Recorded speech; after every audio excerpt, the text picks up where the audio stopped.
In this video, I'm going to show you how to export 1Password Vault. So the first thing you have to do is actually download the 1Password desktop app, okay?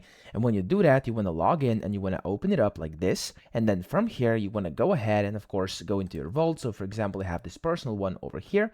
And to export the vault, you want to go to the top left. You want to click on those three dots just above your username. And then here you want to go to export, hover over it, and select the one that's an option. So for me over here, I have it for myself, and I'm going to click on my name. And then there we go. You'll have to enter in your password. So this is actually your master password. Make sure you do know it because you will need it for every single export you do.